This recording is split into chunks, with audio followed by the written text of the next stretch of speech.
Good morning again. Our first reading is a brief one. This is a poem by Nikita Gill. It's untitled. I've seen it kind of floating around social media from a number of folks I respect these days. It feels always appropriate, and particularly appropriate right now. The rage you are feeling comes from the same place inside your heart as the love. This is why you refuse to accept a world where cruelty reigns and the fire consumes all. You have known hope and joy and kindness like you have known water. And justice is a river that demands you do not give up on it. Well, let us hold that last line, the last couple of lines in our heads for a moment. You have known hope and joy and kindness like you have known water, and justice is a river that demands you do not give up on it.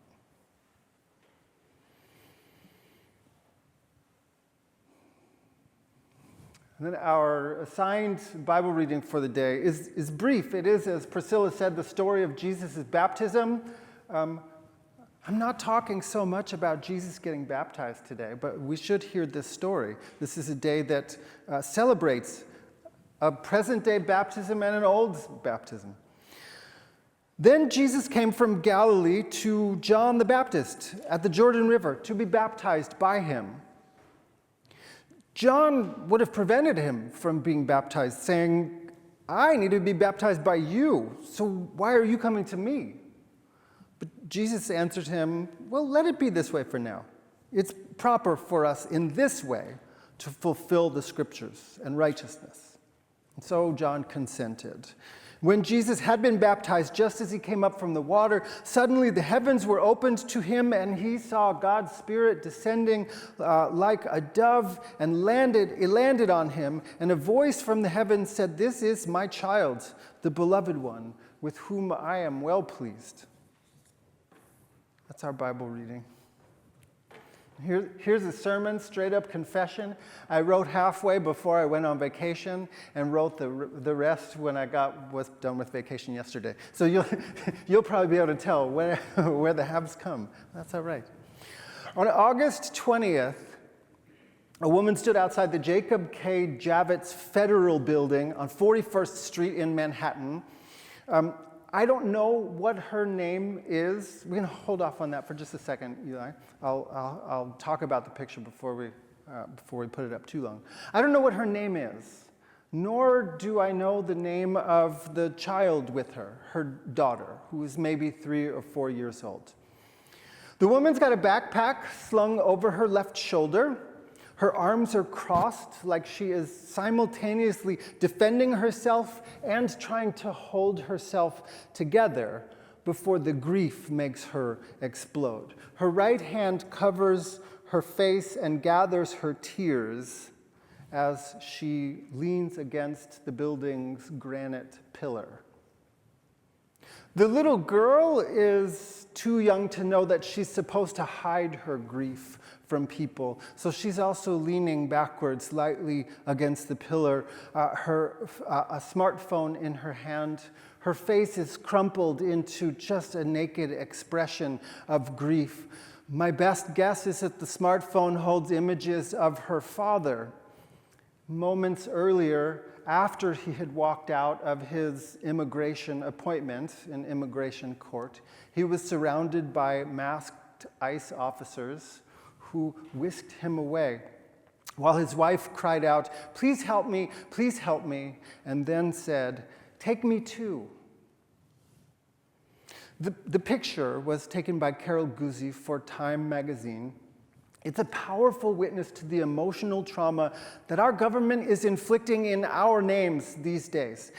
And if all we saw in it was the heartbreak of this woman and her child, it would awaken in us a deep well of compassion and a determination to act. But it's what else is in the frame that makes this especially powerful. It's one of Time magazine's top 100 photos of 2025, actually. just around the corner from the girl and her mother, unseen by the two of them, there is a man maybe 6 feet away. He's got a gun on his belt. He's got a couple of patches on his shirt. One of them looks like a badge. Across his cap is emblazoned the word security. He had followed the family out of court after the husband had been taken away, trying to help the woman as she fell apart. His face is also hidden. His hands are wiping away tears, and his heart is also broken. So we can put that up now, Eli. This is the picture.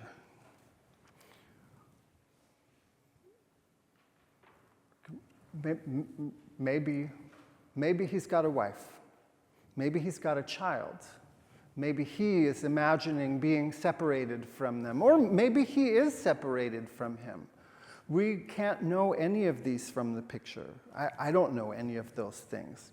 Maybe he's just feeling the fresh, gaping wound of a moral injury, which is the term for what happens, the psychological toll on someone when they're forced to do something that they know is wrong. Maybe we can look at this picture and say that he is being baptized by his own tears. We can take it down. Thank you, Eli. The funny thing about a baptism, and I'm talking about baptism today and the power of baptism. Obviously, for those of you who are not baptized, you can still hear the importance of being engaged in the world. But we have a central story of baptism, and we practice the baptism today. So I want to think a little bit about what it's about. It's invisible, is kind of the funny thing about it, except for right when it happens. There's something, about that celebration, and there's some ceremony. You'll see in the moment, as we did just with Mia, we see the water roll down her head. Maybe it'll pool around their shoulders. If they're lucky, they'll have pastors who remember to have a towel handy. Sorry, Justin, we left you there dripping. Thank you, Dad, for noticing that we left Justin there just dripping. But ultimately, after the ritual, the water evaporates. Even in churches where they do a whole body dunk in a pool or at a river or in the ocean, you get up from it, you drip it off, eventually you'll change your clothes, or you'll walk back out of church, and nobody could tell by looking at you that there was anything different that had happened. That's not the case for all religious groups. In my world religions class, I show a documentary on the Sikh religion. It's about the importance of wearing a turban as a symbol of their identity. The turban started out in Sikhism as an act of resistance. They were living under an empire that was oppressing them, and so their leader dictated that all Sikhs should wear a turban as a sign of who they are, as a way of saying, we serve something higher than you, empire, and this is who we are. But in the film, there is a young person who, in kind of present day, wears the turban and reflects on it as a symbol that shows their religious identity and encourages them, whenever they're out in public with the turban on, encourages them to be at their very best, always conscious that they're representing Sikhism and God. Baptism is not automatically visible like that, which means if it means anything to us, we've got to make it visible somehow. This is a difficult thing that I'm saying for a couple of reasons. I mean, one, I just don't have an easy and prescriptive answer as to how you should do that in your life, how we should do that as a church. Obviously, I don't mean that literally, especially in the winter. It's too cold to be walking around pouring water on ourselves all of the time. People wonder what's wrong with you. But I think we already know, really, it's not just about the water, but about the way that we live after the water. And that's where the questions start to get a little thorny. In the gospel versions of Jesus' baptism story, All three of them set the context. They tell us that John the Baptist was out at the river Jordan baptizing people. Everyone was coming out to him, it said, before Jesus got there. The three versions of the stories are all a little different. In Mark, it's really short. It just says he was encouraging people to come out and be baptized and let it change their lives. Matthew's version adds a little fire or a little spice. He starts calling names. He insults people, John the Baptist does. Brood of vipers. If you want a handy, old-timey sounding insult for someone, brood of vipers. That's the one to take down. But he just applies it to religious leaders who in the present day world we could think of as leaders in different kinds of churches. They've come out to see what's going on, and he starts calling them names and insulting them and says that they've got to live better. And then some of them get baptized. But in Luke's version, he builds it up even more. I know, none of this stuff did I read to you, so I'm telling you what the story says now.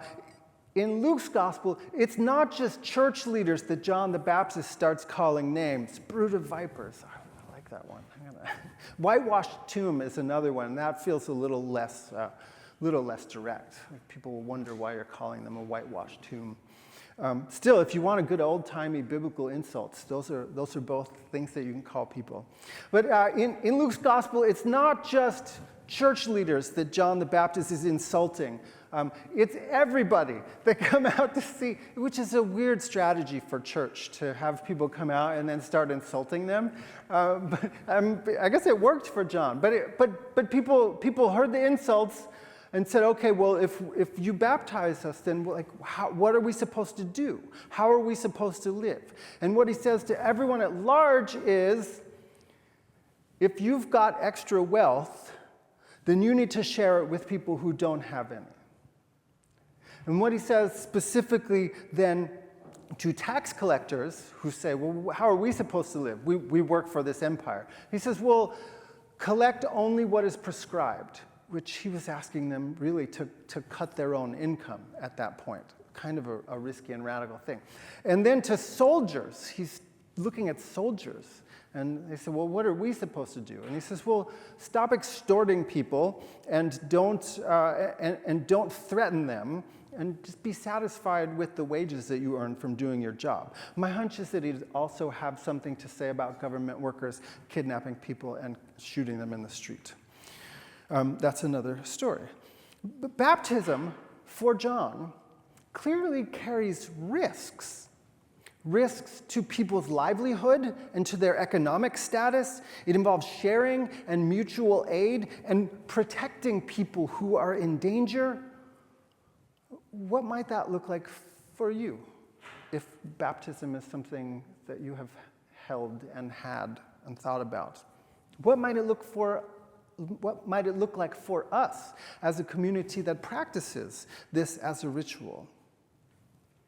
So I said a whole lot about the first difficulty on what I was saying. The second is, the second hard thing about making our baptisms visible these days is that so many people who are eager to claim their own baptism and religious identity are playing for the wrong team. We'll just put it that way.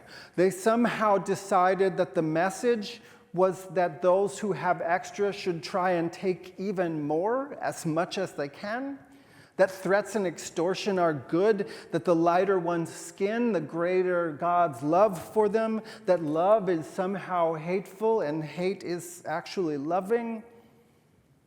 Who wants to wear and project the same religious identity as folks who are projecting that so loudly? I understand the temptation to let the water evaporate and then just leave it in the past, to not let it speak for itself. But I think that these are days when it's even more important for those of us who are baptized and find baptism important to claim our baptisms and make them visible and not let their perversion be the only version that is seen in public. And now I'm going to say something, I'm going to tell a surprising story about some white evangelicals. I spent last week You can tell I've now made the move to the point that I didn't right before I went on vacation. I spent last week with my wife Kathy's parents. They're easy people to be with. The southern coast of Maine is beautiful. I was really glad to be there. They are white evangelical Christians. The sort that you find in churches that are overwhelmingly still supporting the current administration. I don't know, they pretend that everything that John the Baptist said and then that Jesus said, they said on opposite day or something. I don't know if opposite day was a biblical concept or not. I'll have to research that. Except that Kathy's parents are not those white evangelicals.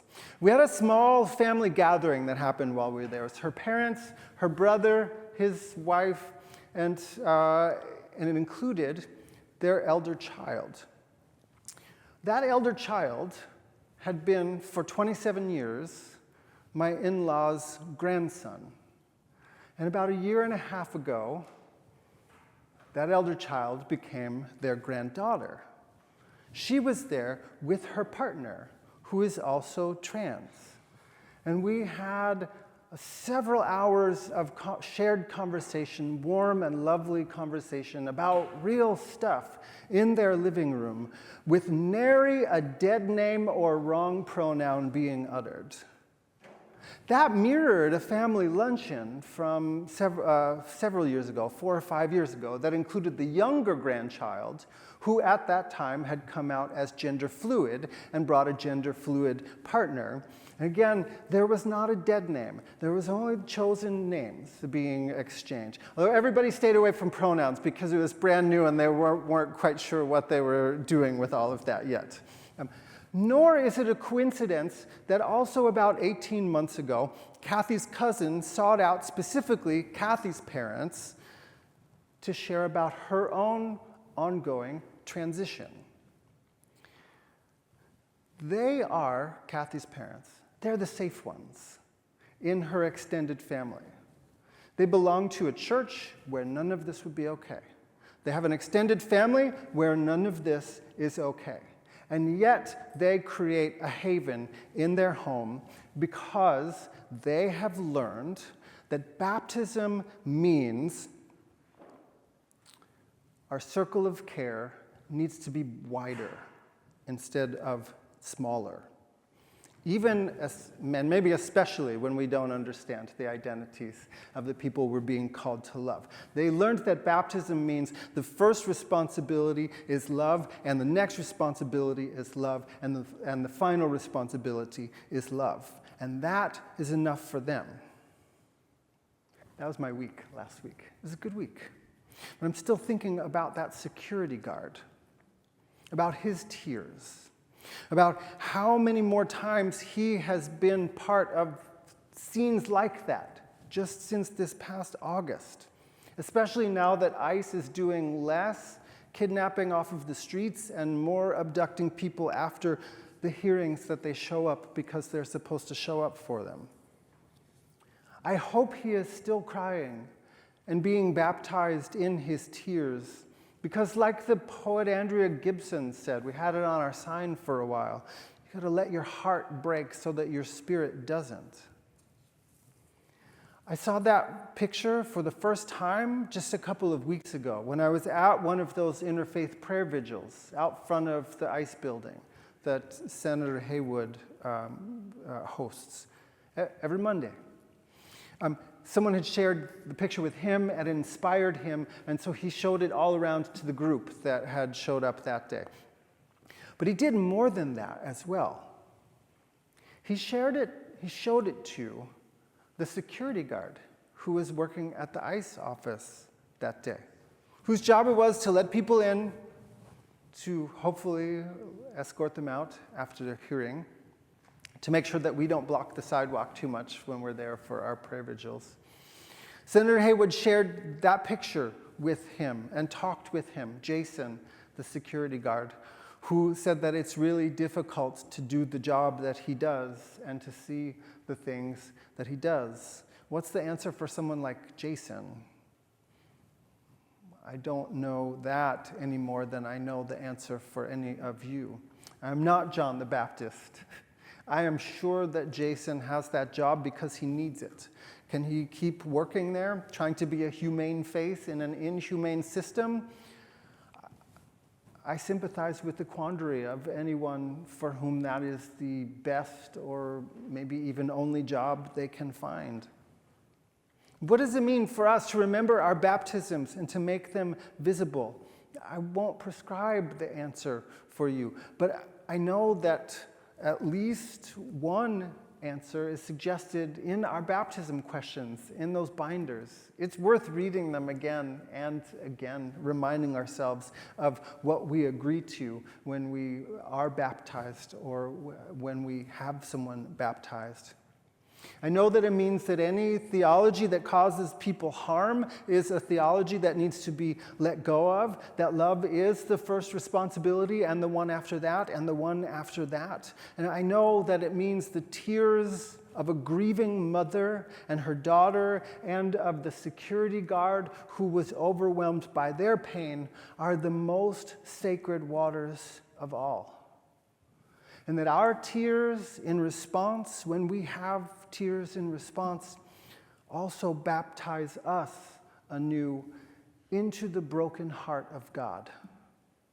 And this might be what saves us. Amen.